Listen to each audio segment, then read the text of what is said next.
Sex. It's something that most people are uncomfortable talking about, right? But sex is an important part of being human, not just in our romantic relationships, but in the relationship with ourselves as well. Understanding our sexual needs and desires can help us understand ourselves better and better connect with our partners if we're willing to share our needs with them. But some of us struggle with our sexual needs. Some people might actively try to push away their sexual nature to avoid it. And suppressing our sexual needs can lead to some difficulties within ourselves and in our relationships. Are you struggling with connecting to your own sexual side? Here are 5 signs that you may be suppressing your sexual needs. Number 1, you find it difficult to understand sexual boundaries. Sex is a very intimate act, but it's still one that requires boundaries. You need to be able to communicate with your partner what you're okay with and what you're not. If you're suppressing your sexual needs, you might find it difficult to communicate what you need, or you might find it difficult to object when you don't like what someone's doing. Similarly, your partner needs to be able to communicate that with you too, and trust that you'll respect their boundaries. Suppressing your sexual needs may make it difficult to understand where the boundary line is. There has been a huge decline in mental health around the world, which is why we are so committed to creating more content than we ever have. Join our mission and help us share our video. Thanks for being a part of our journey. Number 2, you're afraid of what others might think of your desires. You might find it difficult to communicate with partners about your sexual needs because you're afraid of what they'll think of you if they hear your desires. This might be true even if your sexual needs aren't too extreme. Or maybe you're afraid that voicing your needs will hurt your partner or their ego. It's okay to be nervous when you're opening up to your partner about your desires. But remember, if you're in a safe, consensual relationship, your partner should want to hear what you need to feel sexually satisfied, and they should want to help if they can.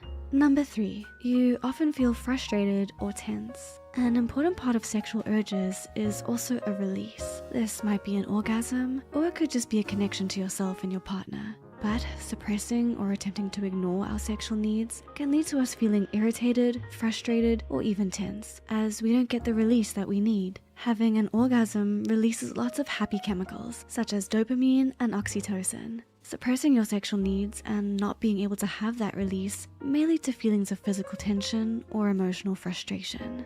Number 4, you feel confused about your body, mind, and desires. Suppressing your sexual needs can also make it hard to understand your desires. You might find your body responding to sexual stimuli while your mind feels negatively or disgusted by anything remotely sexual. Or you may take on the sexual needs and desires of your partner, but not explore your own. These difficulties can lead you feeling confused about your sexual nature and desires. This is why it can be important to explore our sexual desires in a safe environment.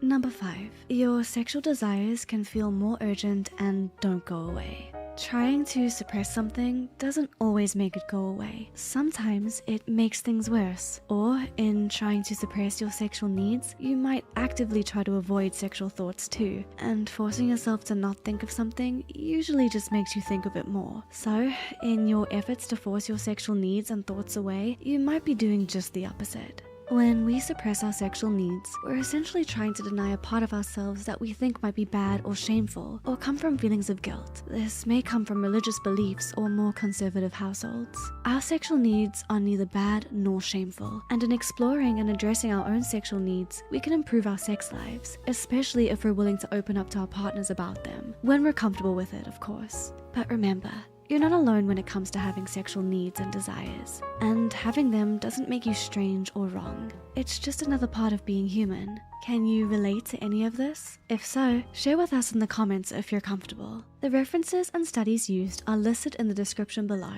If you find this video helpful, don't forget to subscribe, share, and like this video. Thanks for learning and growing with us, and see you in the next video.